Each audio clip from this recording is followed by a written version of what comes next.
Hello दोस्तों, नमस्कार। बहुत बहुत स्वागत, बहुत बहुत अभिनंदन हमारे चैनल एस्ट्रो ओंकार इन पर। आज मैं खुद से पहले आपका दोस्त, आपका होस्ट ओंकार पांडे ज्योतिष आपके सामने प्रस्तुत है। आज एक विशेष विषय के साथ प्रस्तुत हूँ। इंद्राणी एकादशी पर कहाँ कहाँ घर में दिए जलाएं और सुख सौभाग्य की प्राप्ति पाएं, ये है हमारा विषय। तो विषय को शुरू करने से पहले छोटे भाई बहनों, बड़े भाई बहन, समकक्ष लोग, भाई बंधु मित्र गण, वरिष्ठ जनों के आशीर्वाद के साथ, छोटों के स्नेह के साथ वीडियो प्रस्तुत कर रहा हूं आपके सामने। कृपया हमारे चैनल को लाइक करें, सब्सक्राइब करें, शेयर करें और अपना ढेर सारा प्यार, सपोर्ट, मोटिवेशन देते चलें। तो चलिए विषय को शुरू करते हैं। इंद्राणी एकादशी, इंदिरा एकादशी, तो इंदिरा एकादशी भी कहते हैं। इंदिरा एकादशी के दिन इन जगहों को पर जलाएं दीपक, जीवन से दूर होंगे दुख और दरिद्रता। वो कौन कौन से जगह हैं और क्या है इसका महत्व? चलिए, इंदिरा एकादशी का हिंदू धर्म में विशेष महत्व है। यह व्रत के पक्ष के दौरान आता है और भाग्य और भगवान विष्णु को समर्पित है।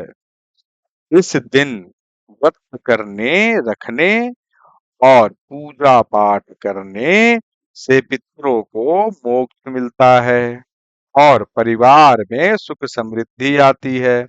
वैसे तो आपको चौबीसों एकादशी करना चाहिए सभी लोगों को, तो सबसे अच्छा माना जाता है, लेकिन ये थोड़ा पितृपक्ष में है तो इसके बारे में विशेष है, तो मैं इसका विवरण कर रहा हूँ।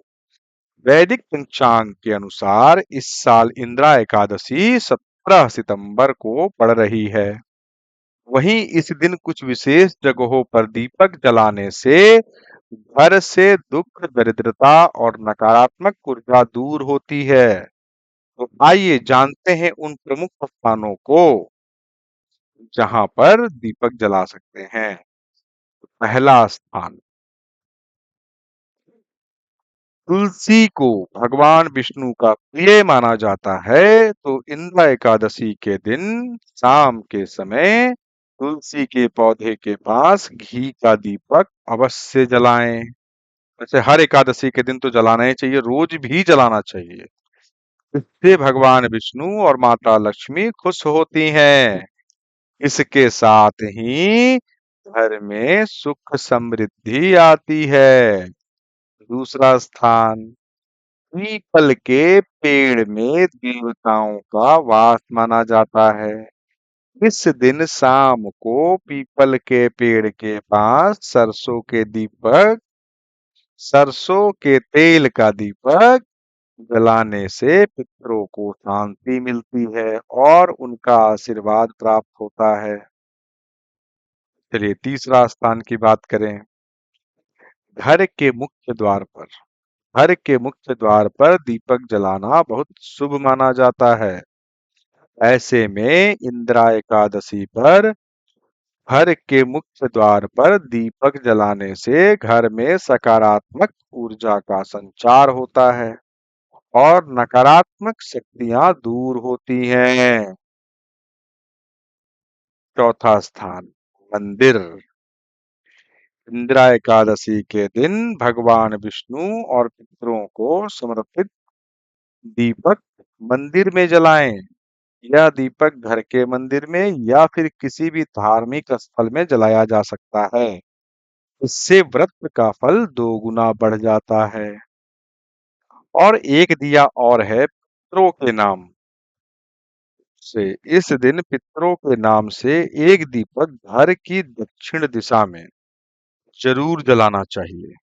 यह दिशा पितरों की मानी जाती है। इससे पितरों की आत्मा को शांति मिलती है और वे खुश होते हैं और आपको समृद्धि का आशीर्वाद प्रदान करते हैं। चलिए पितृ पूजन में जो मंत्र इस्तेमाल करते हैं, कुछ मंत्रों का भी उच्चारण कर लेते हैं। ओम श्री पितृभ्यः नमः, देवताभ्यः पितृभ्यश्च महायोगिभ्यः च नमः स्वाहाय स्वाधाय नित्यमेव नमो नमः। ॐ पितृभ्यः स्वधायित्वभयः पितृगणाय च नमः। ॐ वासुदेवाय विद्महे वैद्यनाथाय धीमहि तन्नो धन्वन्तरि प्रचोदयात्। ॐ तत्पुरुषाय विद्महे अमृतकलशाय धीमहि तन्नो धन्वन्तरि प्रचोदयात्। चलिए इसी के साथ अपने इस विषय को मैं विराम देता हूँ। तो ये विषय है इंदिरा एकादशी। तो इंदिरा एकादशी के दिन मैंने 5 जगह दीपक जलाने के लिए आपसे विश्लेषण किया। इन पांचों जगह पर दीपक जलाएं और सुख सौभाग्य दुख और दरिद्रता को अपने घर से दूर भगाएं। ये हमारा विषय था। इस विषय पर मैंने आपसे चर्चा की। आशा करता हूँ कि ये विषय आपको पसंद आया होगा और आप इससे लाभान्वित होंगे। तो जितने भी मेरे छोटे भाई बहन, बड़े भाई बहन, समकक्ष मित्रगण, बंधुगण, बड़े वरिष्ठ माताएं बहनें, सबको सविनय प्रणाम हमारे तरफ से। सभी एकादशी का व्रत रखें और हमें सहयोग करें, मोटिवेशन दें। ऐसी वीडियोस आपके पास लेके आ सकूं तो इसके लिए करना क्या है, हमारे चैनल को लाइक करें, सब्सक्राइब करें, शेयर करें और बेल आइकन नोटिफिकेशन बटन को दबाना बिल्कुल भी ना भूलें।